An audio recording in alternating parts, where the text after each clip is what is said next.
Comme cette situation, comme les frères Nabiso héritier Watanabe, et que les cas. Mais, et les cas na moto à balabala, et les cas na voisin, mais la famille et les karatés. Je vois combien cette femme est déshonorée en ce moment. Justement. Cette femme est humiliée. Parce que quand je parle, les héritier Watanabe, c'est un père de famille. Oh, le lois à la banne, les lois, moi, ça s'accoli. Aza grande fille, aza la master. Aza pétam soit africain, t'as moi, à ta la poto, mais t'as sous. Bah, milliers congolais, m'souper, bah, ça peut être ma copine, et puis bah, ça va congolais. Généralement, quand héritier veut sortir son album, ou soit l'inga au mobile, à procéder dans un système. Quelque chose qui se répète 2 ou 3 fois. Bah, ce n'est plus un accident. Maxi Bien-être, c'est un complément alimentaire. Les plantes qui sont à l'intérieur nettoient le sang, ça régénère le corps, il stabilise le diabète, ça stabilise la tension, il éradique les hémorroïdes, solution pour les érections, éjaculation précoce et faiblesse sexuelle. Vous avez la prostate? Prenez vos médicaments, en même temps prenez Maxi Bien-être.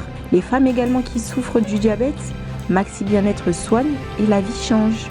Tous ceux qui prennent Maxi Bien-être, regardez leur aspect, ils dégagent la jeunesse. Prenez une dosette, remuez avec un verre d'eau chaude et vous buvez, vous serez en bonne santé. Abonnez-vous et n'hésitez pas non plus à liker la vidéo et d'activer la cloche de notification. Voilà, comme ça, c'est parti.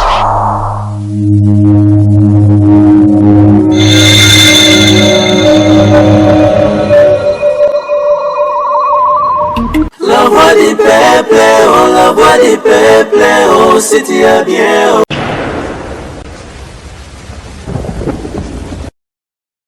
Le mariage n'est pas le vin des palmes que l'on goûte avant d'acheter. C'est sur cette note que nous ouvrons la boucle de cette grande émission Tribunal, une émission qui vous permet de s'informer, de se former et d'être diverti. Mais aujourd'hui, dans le cadre de tout le barak, les tribunal, il y a ma réflexion, les stade plutôt, il y a ma réflexion. Et on va parler sur ce qui se passe en tout cas à la une. Et je dirais merci déjà à cette grande personne qui est derrière la caméra d'Ari Liwantessa, qui assure en tout cas. Et pensez aussi à cet homme visiblement invisible, hein, parce que lui, il est le meilleur. Il est permanent en tout cas du côté de la réalisation. Parouza et Sayo, l'homme le plus sérieux de nous tous, a marché avec Mehdi le 10. En tout cas, un match, des gars, tout le bras milieu du terrain.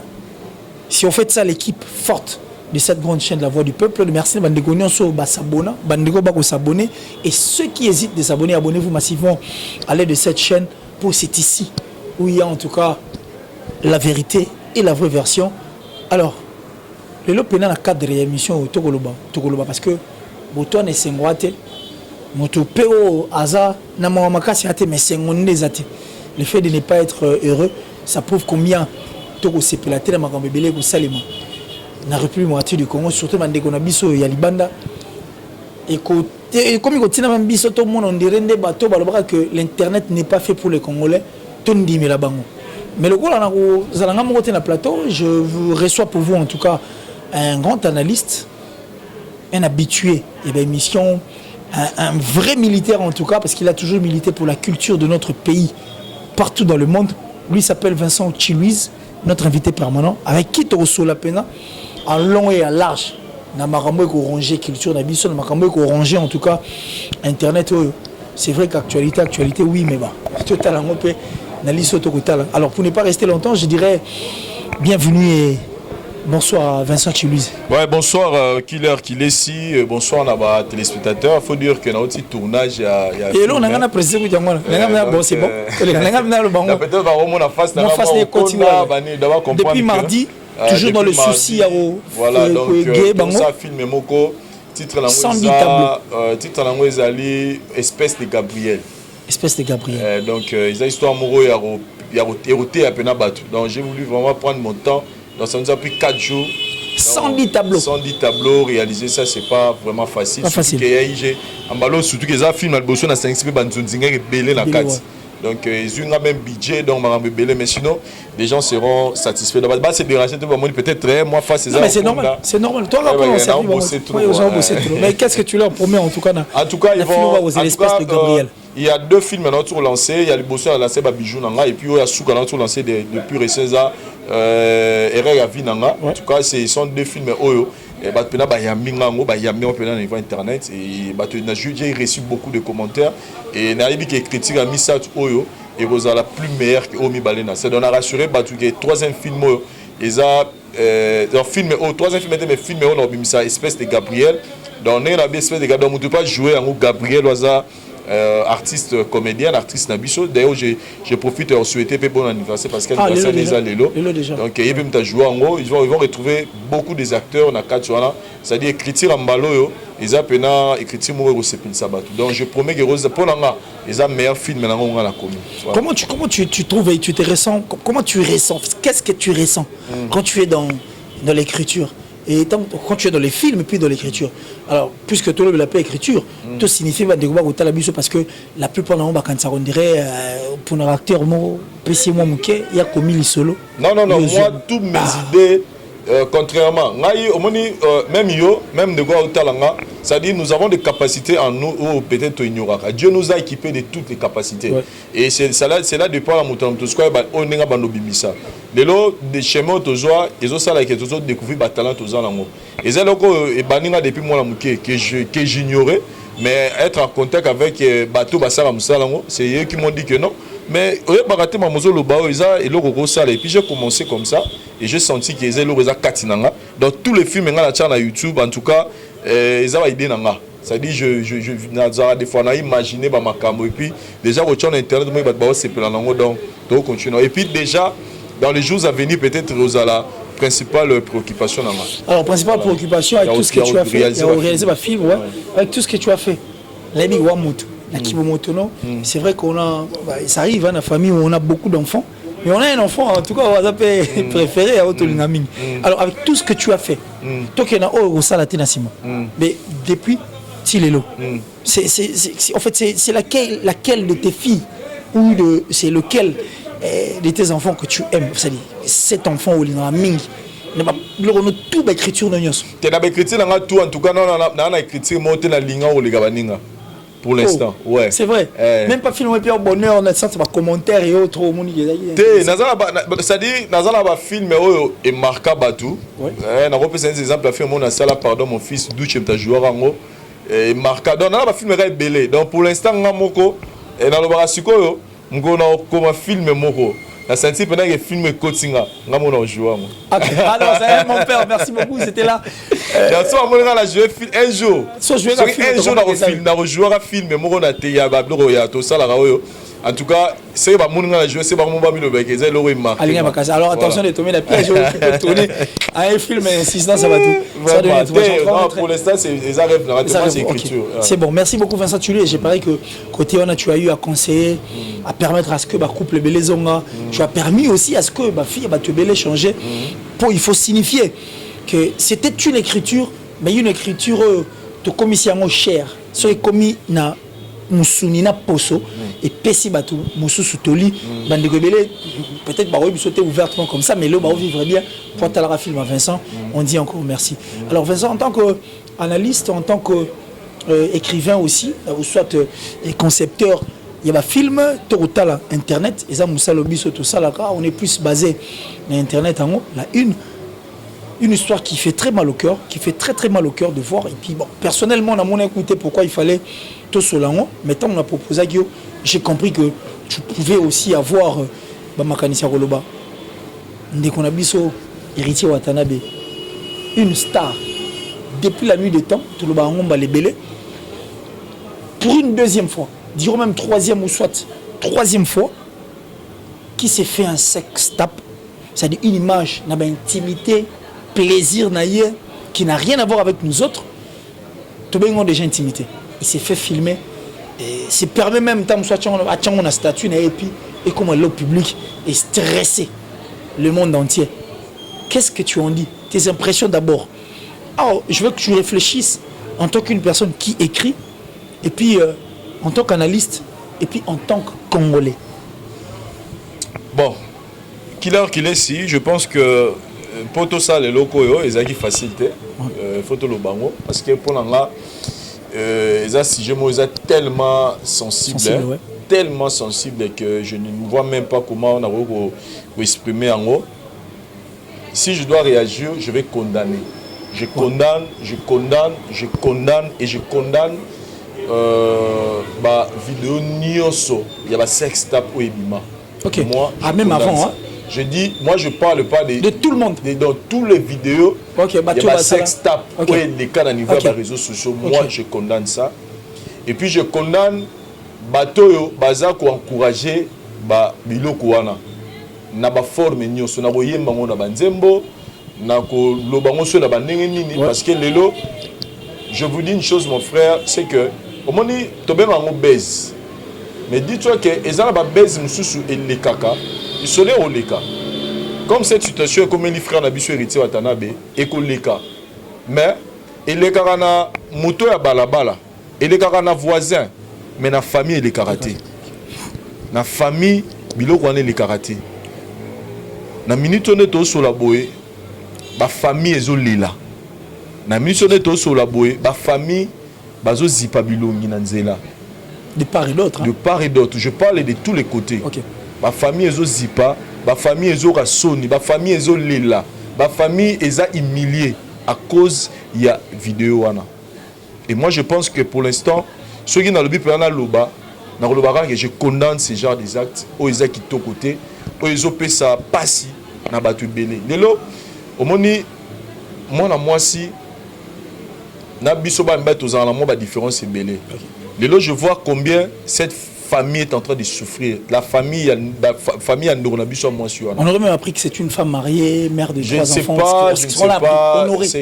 Honorée. Mais je vois combien cette femme est déshonorée en ce moment. Justement. Cette femme est humiliée. De Tolobi. Ah, yo le kanango.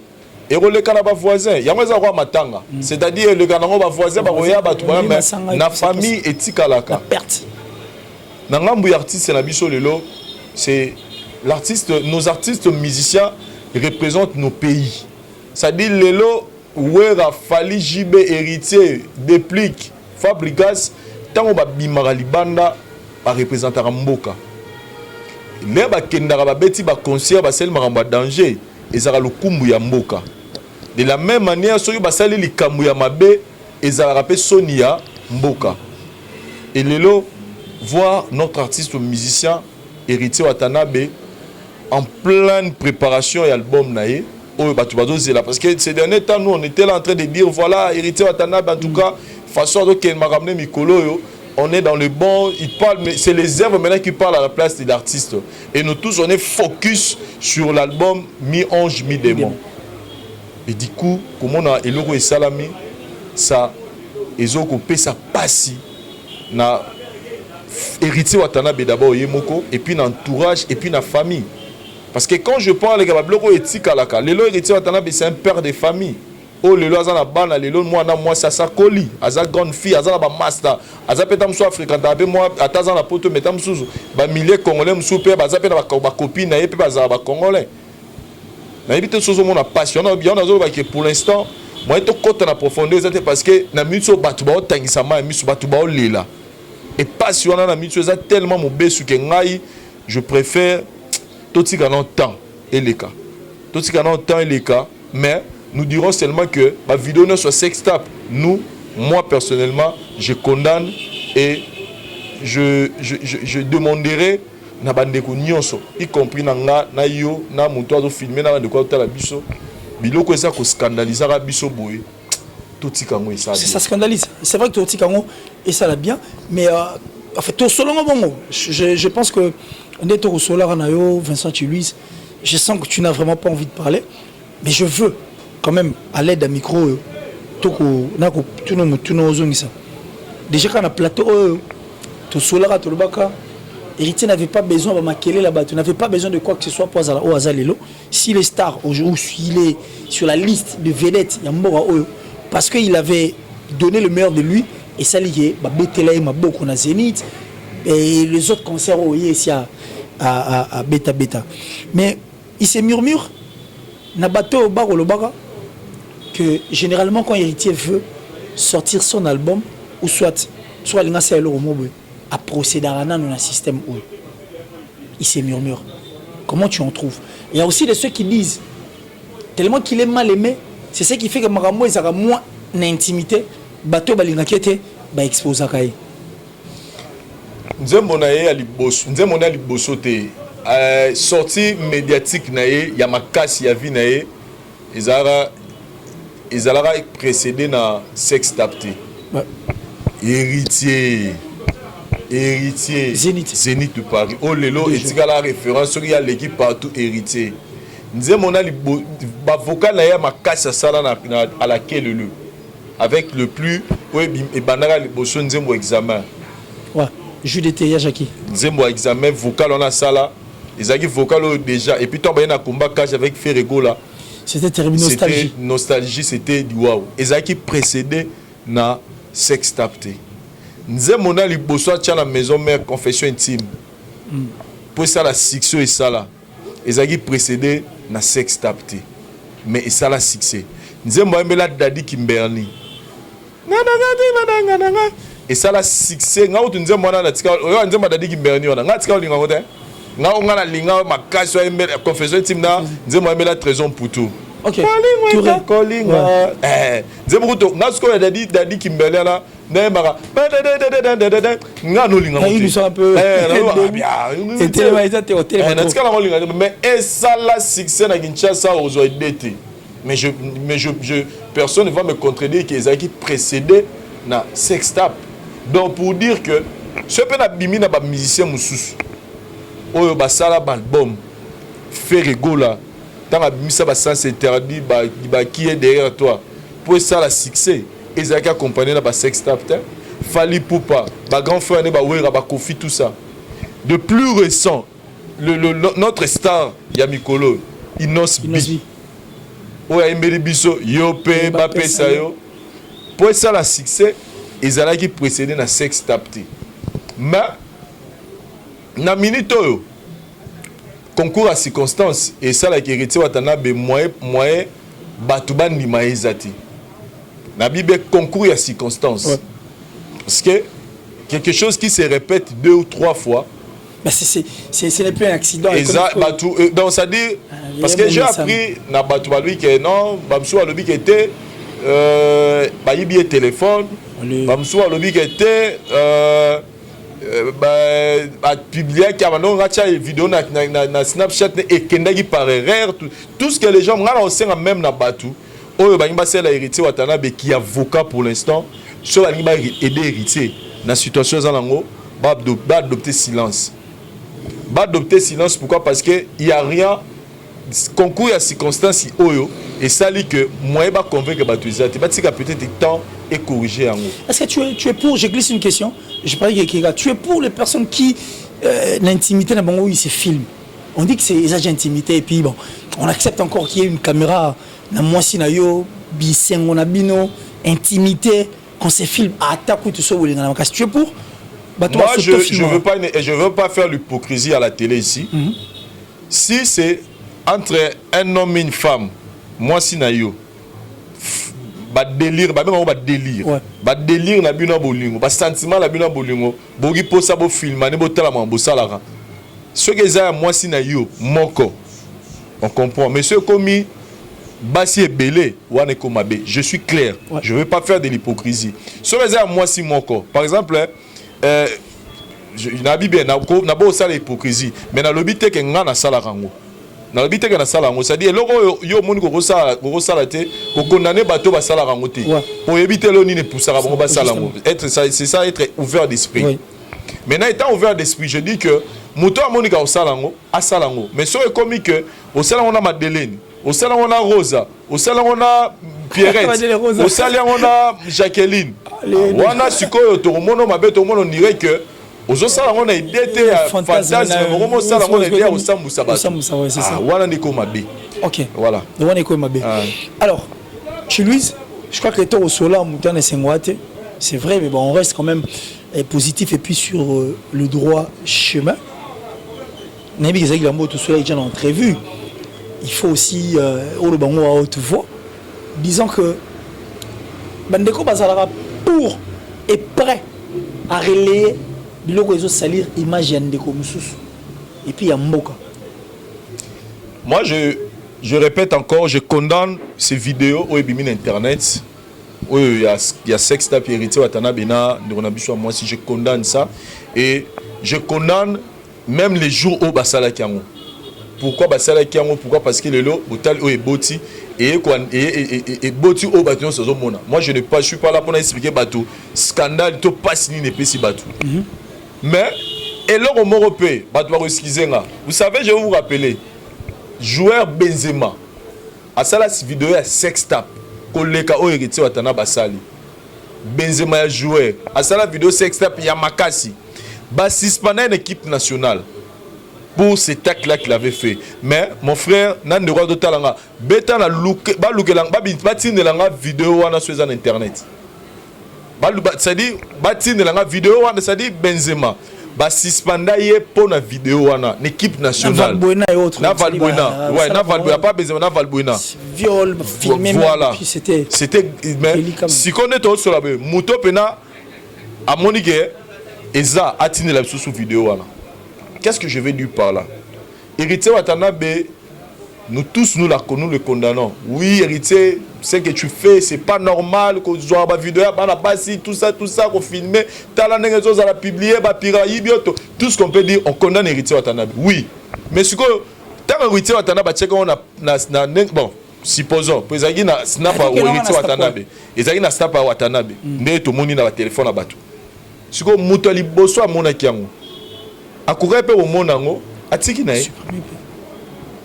Moutami balère au monango, akourait pe au monango, tam sur côté na téléphone na ye, a supprimango. Parce que tali ki artiste na biso, moi ça batu.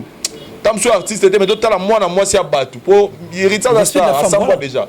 Total moi ça batu. Ah moi ça batu. A ko samba na supprimango. Mais déjà sur nga na vidéo wala, Nathalie na lui killer. Oyo kite net nga lebe zaki pena ba peine papa au côté internet ite rabi nini koto yo réserve oyinda vous comprenez tant sisi tournage à soir neka de côté internet papa na publier même na page nanga na bien soki to ndoko tinda na ba verset biblique chaque jour ndenge to tinda ne ba tin ba tinda ba sexe ta et nga contribuer na perfection batu papa ne na ba téléphone nga ah donc na to supprimer ngo na biso batina ngo ata 150 pour Poutine na comment même la statue même la Facebook abi papa toi tu na la rata ba verset biblique boy c'est-à-dire que na héritier na biso soira mabe parce que nous parce que biso héritier Watanabe na erreur na ye vidéo bimi biso nyoso to participer pour na relayer yango parce que soki muto liboso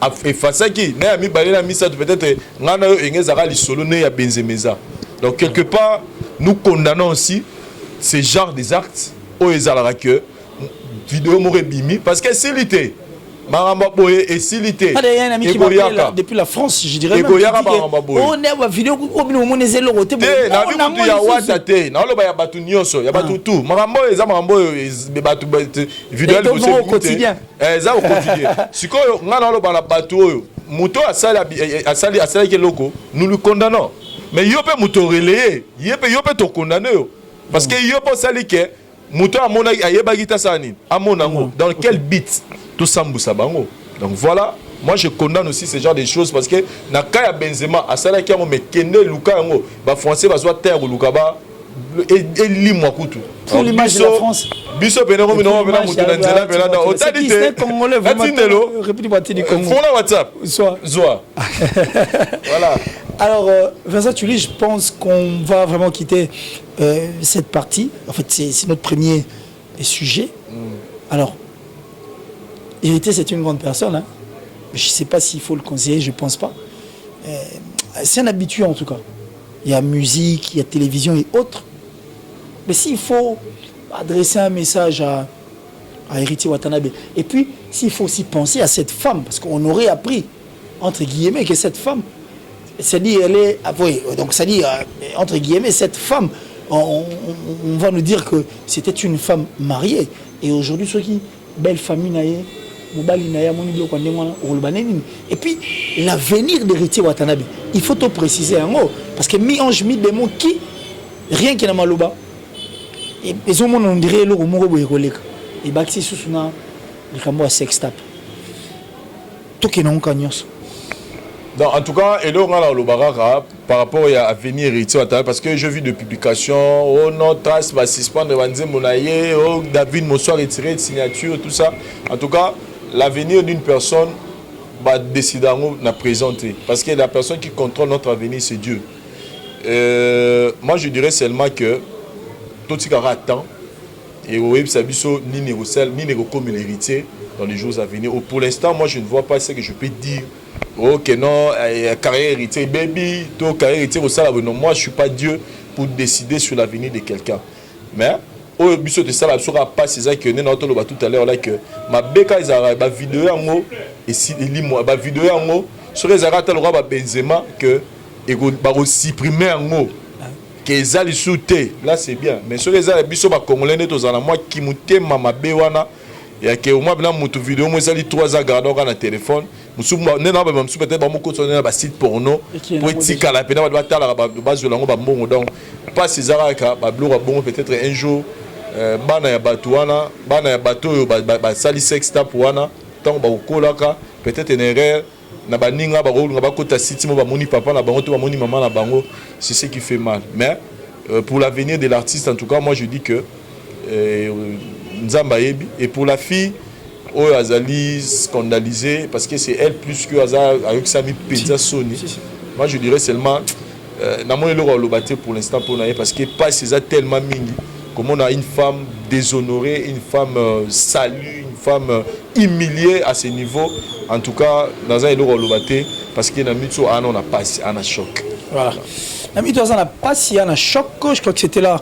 Vincent, tu lises à notre premier sujet. Alors très rapidement, parce qu'on est en train d'avancer progressivement vers la fin de cette émission. C'était le premier sujet. On passe au deuxième sujet par rapport à Kofi Olomide qui aujourd'hui a se battre plein d'ailleurs depuis l'Europe. Il faut tout préciser. Après la mort de son chauffeur, Kofi s'est rendu en Europe depuis Tilelo. Il n'est pas rentré à Kinshasa. Alors récemment, on avait quand même tourné une émission où on a parlé sur l'innocence de Kofi Olomide par rapport au concert de Bercy. Et puis Kofi avait affirmé qu'Aronzala, bel et bien, pour une deuxième fois de sa carrière, le concert a fallu pour pas y danser. Pour la deuxième fois, Kofi a bien à Bercy, le concert a fallu pour pas. Et aujourd'hui, Kofi vient encore en rythme à musique. Quand tu es ennemi de l'autre, soit comme ami et ennemi à Moninga, automatiquement comme ennemi naé. Fallait qu'il demande en fait Kofi Olomide qui demande à tout le monde de se présenter dans le concert. Il y a Innocent Baloumé connaissant la situation actuelle entre Innocent, Fali, Biez et autres dans la musique arabe. Tes impressions? Qui l'a qu'il est sur au Moro Bisso Congolais dans le barrage de fois dans le barrage tout même sur la boîte Congolais tu es barré l'auto-limité. Congolais veut une chose et son contraire au même moment. Pour ma Congolais en Wana. Qui ne veut pas qu'aujourd'hui Kofi Olomide soit unificateur à la musique. C'est-à-dire à la bonne terme maintenant Batunios. Mutunios kaka Kofi. Mon frère. Lelo mission non c'est le seul V qui nous reste Kofi Olomide. Ce qui lelo Kofi Olomide a motivé Batu. Ba ko assister artistes et musiciens congolais ou à tout ça la fierté à musique lelo le rôle aïe na mboka. Où en est le mal? Donc, Kofi, le message à Kofi Olomide, ça battu pas que nos côtés concert ya Innocent Baloumé. Né yangwana message ya mabe au Kofi Olomide ça na musique à Congo yangwana. C'est-à-dire bateau batala biso de fois ça biso. Vincent, kokota na ba polémique té. Vincent kokota na polémique té mais hier moi sur côté polémique mais quand il vous dit ce genre de choses au moins hier ko donna na pour ça quand déjà Kofi a encouragé Innocent Baloumé. Yo moné on m'a c'est-à-dire pour les années nous a besoin confiance dans le conflit là Innocent Baloumé et ça va produire polémique alors que au même moment bodo senga ba initier bazalana unité. Mon frère, moi je dirais une chose, ceux qui ont bateau yo bazo aider artistes et musiciens na biso ils appellent quelque part ba bureau au bazarana bango. Papa, niveau fali pour passer dans lelo la musique à Congo. Moi je le dis toujours. Ceux qui lelo batu bazo linga ba nana ko comparer na Innocent Baloumé. Tout ça là ma bé mora ko saranate. Innocent Baloumé qui n'a que 22 ans, il impacte sur la musique. Na biso lelo il a du succès. Mais est-ce que tu oses comparer niveau na yena fali poupa? Innocent qui fait aussi de la bonne musique, on s'appelle à niveau, mais lelo, Torozo appelle Tawana Robano, ça la comparaison, Innocent a fallu. Quelque part, ils appellent Tozo aider pour les musiciens. Et puis, Fali pour pas aux la conflit Innocent Balou, mais par rapport à Nini. Par rapport à trophée, au Innocent Zui Fala Zuité. Par rapport à succès, au Innocent Zalango Fala Langote. Par rapport à un concert, au Innocent Dobé, à un calendrier Belé Fala Zalangote. Par rapport à l'impact, à un clip, il y a un nombre de vues sur YouTube, au Innocent ça la Fala ça la raté. Mon cher, tout ce qui a mouillé, mission à la bicho des fois. Innocent a sa carrière bien, a sa succès a sa makam nae, fallait pour pas faire ces choses aussi dans son coin. Ceux qui ont cela conflit, on leur rappelé Batou. Que ceux qui vont le dire que Kofi Olomide pourquoi à quel ça la message alors que Innocent a fallu ba oyo kanate. Oui, Tonimi. Gaz Mawete. Oyo, ba ça la micho featuring na fali. Tanga ye na poto, na na yambaye. Karine Mokonzi. Na rappelez bien. Gaz Mawete. Oyo, alors ça la featuring na Fali Poupa. Tant à quitter l'aéroport, mouté ou yambaye nan. Karine Mokonzi. Bon lo ba oh lelo déjà Karine a sa boma moto. Tant au Karine Mokonzi a do finga Fali na ba émission na internet. Nana ebité que Robino Mundibu azara pire petit ya Fali Poupa ya tongo ya kala. Robino Mundibu pire petit ya Fali. Affiché un clip. Mais Robino Mundibo tant on sait clip na jouer les ballons a jouer Karine Mokonzi tient un clip na. Mais est-ce qu'il y a évité que na miso mouton na tient un clip na a finga vient na. Est-ce qu'il y a un salaire que Fali Poupa aille na Robino Mundibo? Pour moi, le problème qui pareil, ça dépend. Quand on est journaliste, bon, ça peut passer. Non, loba. Il koloba kokabola te parce que Innocent va loume. Alors ça va clash ya ba musicien mais Karine est allé au-delà de ce que Innocent finga musicien a finga raté. Innocent le problème Innocent zara Innocent zara ouvert d'esprit, ouvert mais azara franc, voilà. Il est franc, il est libre. Il est libre d'expression. Mais pas Karine, biso so ebi Karine nga kina na Fali. Donc ce qu'on veut en bas conflit donc pour dire que Fali na ndenge na nga na yebeli. Na ndenge na monde la musique à lelo, Fali pour n'a pas le temps de calculer Babarambo to mimakaye wano Fali Innocent non. Kofi Olomide na niveau za nango relation Kofi Olomide n'a rien à voir avec relation Kofi na Innocent Balume parce que faut pas ignorer que ngala barelo wana faut pas to comme ça binemi na biso binemi ya baninga po baninga na biso bato zarana bango non parce que moi je vais vous rappeler que Fali Kofi Olomide Innocent Balume ba grand frère na ye bazo aider le Kofi Olomide na bambele y compris ba réalisation ba clip HBO wana ou adossé le Kofi ba clip il est en train de l'aider et puis so so ebi que Innocent Balume na Kofi za relation d'abord ya kala ba sala ba featuring nze mona na bossé nze voilà. Donc, c'est pas parce que Innocent a tenu ma propos envers Fali, et ça que Kofi comme c'est Nemi nae. C'est pas parce que Karine Mokonzi avait tenu des propos avec Fali, et ça que Robino Mundibu a comme c'est Nemi nae. Non, toi enseigner des fois, toi enseigneras paix, toi enseigneras kimia. On se comprend donc des fois bisope nabanga même l'entourage a Fali. Vous comprenez parce que l'entourage a fallu jouer na aura a fallu pour pas. Donc ne pas jouer na aura a fallu pour pas des fois ba et rapper fallu en. Mais est-ce que Fali c'est un petit garçon vraiment franchement il faut ben injonction va tout monsieur permettre et tout en fait les injonctions moi en tout cas je dois dire une vérité. J'ai eu l'opportunité de fréquenter l'artiste Fali pour pas c'est un grand esprit. Il n'a pas besoin d'être là. Fali, c'est un grand esprit. Et moi, je te dis que Fali n'est pas... À niveau Falaza, il y a qu'influencer. Non, ce sont juste des flatteurs qui sont tout autour de lui, qui pensent que faire ça, c'est... Il y a un dessin à Fali pour pas bien. Non, okay. Fali, c'est un grand esprit. Au hasard, la pose à influencer.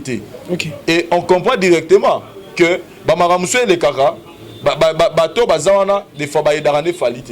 Mais on comprend que... Mouton bazarane wana o bazo jouer na aura na faut ba yedake na ba polémique mo ezanga tina. On peut pas aujourd'hui faire une polémique na Fali na Innocent. Innocent fait il est dans le but Innocent il l'aurait pour des fois congolais va comprendre bisoté. Dans le but Innocent avance, il est dans le bon dans sa carrière musicale et il promet faire encore plus meilleur que Odosa Lelo. Mais mais Vincent, voilà. Attends s'il te plaît, je crois qu'on va déjà finir ici là. Mais quand il n'y a pas une réponse du berger à la bergère, quand c'est le berger qui ne répond pas au fait, tout le monde va que il est quand même au courant et puis il voit ce qui se passe. Il pouvait dire quelque chose. Quand il ne dit rien, est-ce qu'il y a pour mes amis derrière là? Ah, bah rien dans non, mais quand il voit tout ça là, tous ces gens qui disent et qui montent ma cabale et autres, quand il ne dit rien, quand il reste bouche bée, ça pose encore notre problème.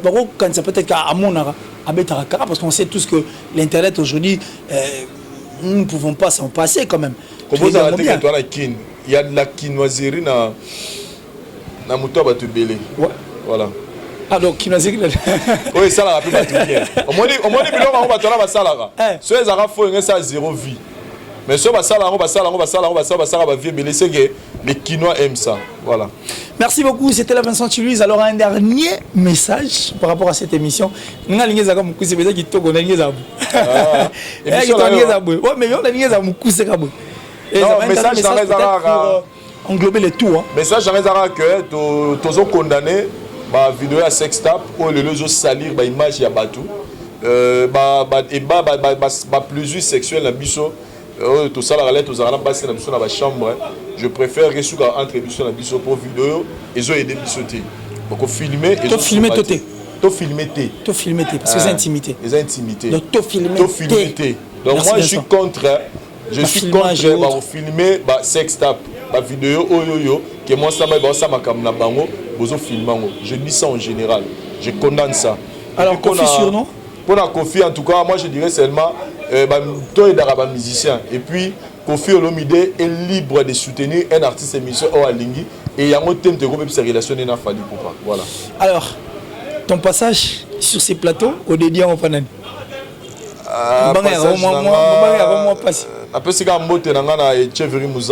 Le très spécial. Le très spécial du sénateur Adonis Ngambani. Julie Kiti Mambo Tebele Place Aza. Et puis je pense à mes amis Armand Ngoumba, les jeunes millionnaires à Dubaï. Jugal, mon ami de Dubaï. Honorable Yann Bongibo, Nakati Ayet Ozani AMO Kuna. Et puis na équipe Mombaya Winner Star Cargo.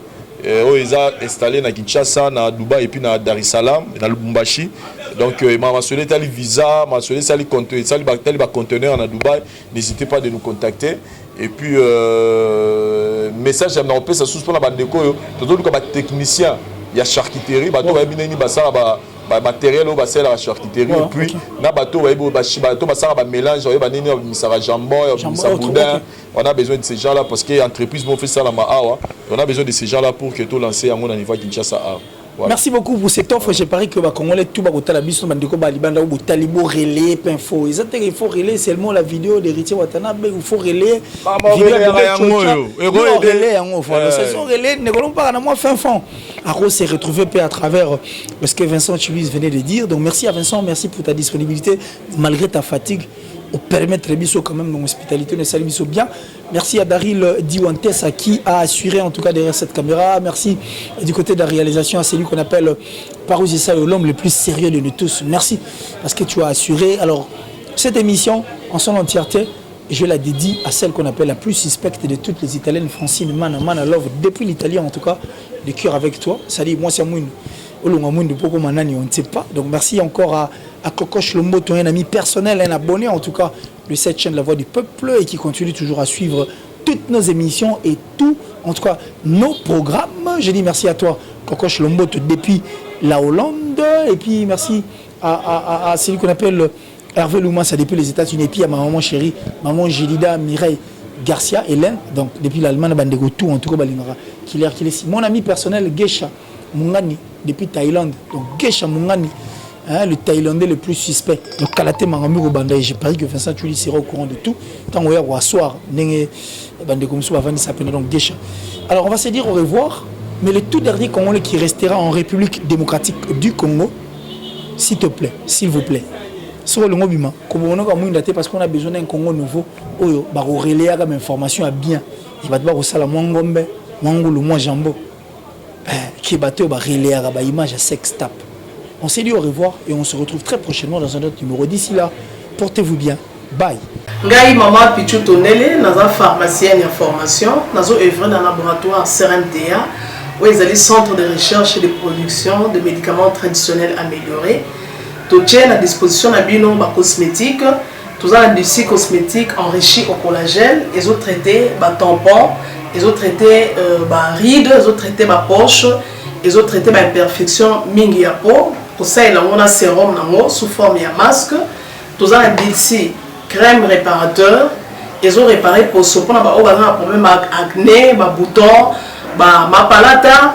Et puis, il y a un sérum où ils ont enrichi dans l'acide hyaluronique. Tous les dossiers gel douche, tous les grand format, dans petit format, et ça mis à paille, ils ont adouci un pot. Tous les dossiers cheveux, ils ont collé sa souki, cheveux abîmés, souki, ils ont quatre en pamba, souki dans la teinte, ils ont bon sango, ils ont retardé repousse il y a cheveux blancs, pour ça il y a une huile, une bain d'huile. Tous les crème, pommade, tous les savon où ils ont accompagné gamme de cosmétiques nyonso. Tous les médicaments dans le laboratoire CRMTA, tous les pommade Diazolex, ils ont pommade antidouleur. Ils ont traité toute forme de douleur, même la douleur rhumatismale, ma colorovimba, ils ont traité en haut. Tous les crème Borex où ils ont uniquement pour les papa, ils ont rallongé le système de papa et puis ils ont agrandi en haut. Tous les diazostimule, où ils ont produit ils ont traité différentes formes d'impuissance sexuelle, éjaculation précoce, dysfonctionnement érectile, faiblesse sexuelle en général, et pas ils ont traité frigidité, ils ont sous forme comprimé. Tous les zinguinalis ont présenté sous deux formes, comprimé à sucer, non suppositoire, où ils ont traité différentes formes d'hémorroïdes internes et externes. Tous les méamycine, où ils ont traité la levure, tout ce qui est MIB, tout ce qui est maladie, kyste, il y a MIB, ils ont traité en eau sous forme de comprimé dans le sirop. Tous les crème méamycine, où ils ont traité tout ce qui est maladie à peau, genre d'être maladie à PC, mycose, c'est là qu'il y a mibali, surtout, ils ont là sapatou, maladie, l'auto, méamycine crème, ils ont traité en eau. Tous les allium, ils ont traité toute forme, il y a hypertension, ils ont normalisé tension, ceux qui tension est mataga, à quitter si à normaliser, ceux qui quittent à mater si à normaliser, et ça à partir à aïe.